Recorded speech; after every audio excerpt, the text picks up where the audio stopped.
तो दोस्तों, मेरा नाम है रिद्धिमा शर्मा। मेरा काम है नफरत फैलाना, देश के टुकड़े करना, बांटना।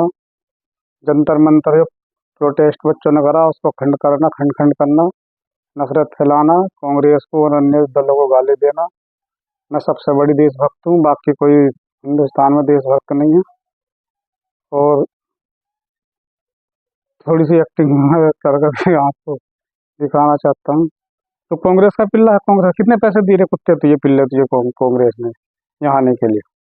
मैं एक वकील हूँ, मैं इंटीरियर डिजाइनर हूँ। मेरा खुद का बिजनेस है भाई साहब। मैं ये कर दूंगी, फलाना कर दूंगी दोस्त। जो आपको बड़ा चंबा लग गया होगा, मैंने बॉलीवुड का थोड़ा सा एक्टिंग करके दिखाई। पर बड़े चंबे की अचरज की बात है दोस्तों, हमारे देश में जो ये लोग घूम रहे हैं फर्जी, जो अपने आपको हिंदूवादी बताते हैं, इनका धर्म से हिंदूवाद से कोई लेना देना है। दो लोग ये स्वार्थी लोग हैं, कुछ संगठनों द्वारा ही पाले हुए लोग हैं दोस्तों। और इनका काम नफरत फैलाना है। अभी जंतर मंतर का आपने देखा होगा, जो प्रोटेस्ट हुआ करा है बच्चों ने पेपर लीक के मामले में। ये कोई आवाज नहीं उठाते, कोई जरूरी मुद्दे इनके लिए मायने नहीं रखते। इनके लिए सिर्फ अपना स्वार्थ मायने रखता है अभी। और जितने भी ये लोग घूम रहे हैं, हम जाति के अहंकार में इतने ज्यादा डूब चुके हैं दोस्तों, चाहे दलित हो या ब्राह्मण हो, क्षत्रिय हो या हिंदू संगठन हो, मुस्लिम मुस्लिम तो बेचारे फिर भी चुप हैं देखो। पर कोई दलितों पर बात आ जाएगी उनकी जाति पे, तो वो भी तख्ता पलट करने के लिए तैयार। मतलब देश धर्म से हमें कोई मतलब नहीं रहा। क्षत्रियों की अगर जाति पर कोई बात आ गई तो वह एकदम मार काट को उतर जाएंगे, तख्ता पलट करने की नौबत। ऐसी ब्राह्मणवाद का मामला, ब्राह्मणवाद का, वे भी अपना अपने अहंकार में कुछ का कुछ लड़ाई झगड़े तो फलाना ये करें। हम नकली अम्बेडकरवादी हैं, हम नकली रामवादी हैं दोस्तों, हम नकली हिंदूवादी हैं। हमारा कोई धर्म से, देश से कोई लेना देना नहीं है। सब अपने स्वार्थ में लीन है दोस्तों। अभी हाल ही की घटना है, 3 जो सिख हैं भारत के, उन पर हमला हुआ है। और 3 में जो हमारे कर्मचारी अधिकारी थे वो शहीद हुए हैं। उसमें एक बच्चा है जो 23-24 साल उम्र इनकी बताई जा रही है। आदित्य कुमार शर्मा जी, उनकी भी डेथ हुई है। उनके पिताजी अभी कुछ दिन पहले सोशल मीडिया से पता लग रहा है कि वो जो ईरान और इजराइल का जो चल रहा था गाजा पट्टी का, उसमें बहुत सारे ट्वीट करे हैं और मुस्लिम महिलाओं को गाली दी है उन्होंने। उनके धर्म पर कटाक्ष किया है। और ये अपील उन्होंने करी उस समय कि इनका नष्ट नाबूद कर दो, इजराइल को, उसको क्या बोलना, ईरान को और गाजा पट्टी को। और इनका बच्चे पे क्या बीतती है हम किसी को टिप्पणी नहीं करने जाते दुख के विषय घड़ी में दोस्तों। पर ये बहुत गंभीर मुद्दा है। जब अपना आप पे वो बीतती है तब पता लगता है। जो जरूरी मुद्दे हैं दोस्तों, हम उसको उठाने को तैयार नहीं है। एक लड़की है रिद्धिमा शर्मा, इतनी नफरत जहर घोलने का काम करती है। अभी मोइनुद्दीन चिश्ती साहब को उन्होंने बहुत बड़ा बोला, तो बारे में बोला, जबकि वो ऐसा समसूफी हुए हैं दोस्तों।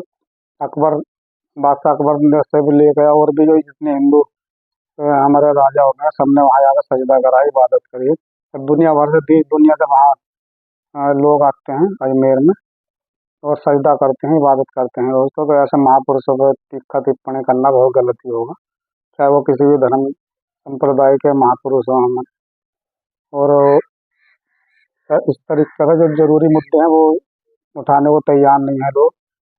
जैसे हमारा पेपर लीक का है, यूपी पुलिस का पेपर लीक है, हमारे नेता है वो अपना, उनके बच्चे बाहर पढ़ रहे हैं, मस्ती मार रहे हैं दोस्तों, बड़े बड़े पदों पे हैं। और जो गरीब है, आम जनता है, उनका बुरा हाल है। मैं एक छोटा सा किसान हूँ दोस्तों, जैसा आपको पता ही है। मैं एक बहुजन शायर हूँ, ये बाबा साहब से प्रेरित होगा, थोड़ा इनके कविताएं गाने लिखता रहता हूँ। मैंने पेपर लीक पे भी अभी 4 लाइन लिखी थी पीछे, वो मेरे चैनल पर आपको देखने में मिली। तो किसान का इतना बुरा हाल है दोस्तों इस तरह। अभी जब भी कुछ दिन पहले मोदी साहब कह रहे थे किसान की आय दुगनी कर देंगे, दुगनी और दुगनी छोड़ दो दोस्तों। एक खाद का कट्टा, यूरिया खाद जो है किसानों को मिलने को तैयार नहीं है। किसान इस समय बहुत ज़्यादा बेहाल है, बहुत ज़्यादा परेशान है, खाद नहीं मिल रहा है इस समय। पश्चिम यूपी में तुम्हें पता, गन्ने की ज़्यादा बुआई होती है, और गन्ने में इस समय खाद की बहुत ज़्यादा आवश्यकता पड़ गई।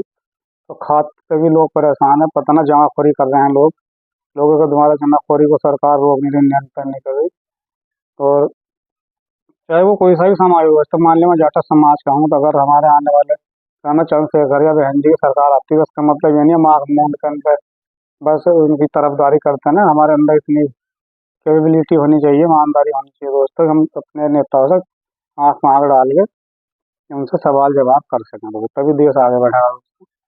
और ये हिंदू मुस्लिम का जहर घोलना बंद करो। इतने जरूरी मुद्दे हैं जो यूथ के, वो उठाओ दोस्तों। अभी कुछ ऐसा संगठन है जो हिंदूवादी बनते हैं, नाम है नकली हिंदू हैं जो।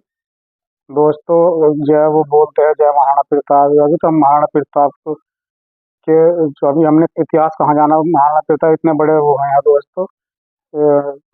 तो राजा महाराणा की उन्हें उपाधि है, उन्होंने देश धर्म के लिए इतना काम किया दोस्तों। भारतीय इतिहास को उन्होंने गौरवान्वित किया है दोस्तों। अगर हम हल्दी घाटी का युद्ध पढ़ेंगे 1576 का जाकर, तो भील समुदाय और महाराणा प्रताप मिल करके जल जंगल की लड़ाई उस समय लड़ी है उन्होंने दोस्तों। वो सब कुछ साथ लेकर चले हैं, तो ऐसे महान पुरुषों की हमको जरूरत है, उनके विचारों की। अभी मैं देखा बाबा साहब के बारे में लोग इतना उल्टा सुल्टा बोलते हैं, जो बेचारे कभी स्कूल भी नहीं गए, कि इन्होंने क्या करा फलाना। एक बच्चे एक लड़के ने मेरे पास अभी कमेंट किया कि बाबा साहब ने एक भी आर्टिकल लिखा। नफरत में हम इतने अंधे हो गए कि हम भारत के संविधान को बाबा साहब का लिखा संविधान मानने को तैयार हैं। कितने कहाँ कितना स्तर हमारा गिरेगा दोस्तों। और अभी में फिलहाल में एक घटना हुई है दोस्तों, जो माननीय मुख्यमंत्री अखिलेश यादव जी, पूर्व मुख्यमंत्री उत्तर प्रदेश के, उनकी बेटी को लेकर के इतने इतने गंदे कमेंट किए जा रहे हैं सोशल मीडिया, बहुत गलत है। किसी की बहन बेटी हो, चाहे कोई किसान मजदूर किसी भी जाति समुदाय हो, इस तरीके से किसी को समाज में बदनाम करने का काम नहीं करना चाहिए। क्या राजनीति का स्तर इतना गिर चुका है दोस्त? अगर हम पुरानी अपने राजनीति को देखते हैं दोस्तों, बाबा साहिब के समय की, महात्मा गांधी जी के समय की, तो उनकी वैचारिक लड़ाई रही है दोस्तों। उन्होंने कभी एक दूसरे पर बदले टिप्पणी नहीं करी, कोई गाली गलौज नहीं करी। तो आम जनता को समझना चाहिए हमारे जरूरी मुद्दे क्या हैं। तो इन चीज़ों जाति धर्म से दूर रहेगा, देश को आगे ले जाना है दोस्त। जय हिंद, जय भीम, जय जवान, जय किसान।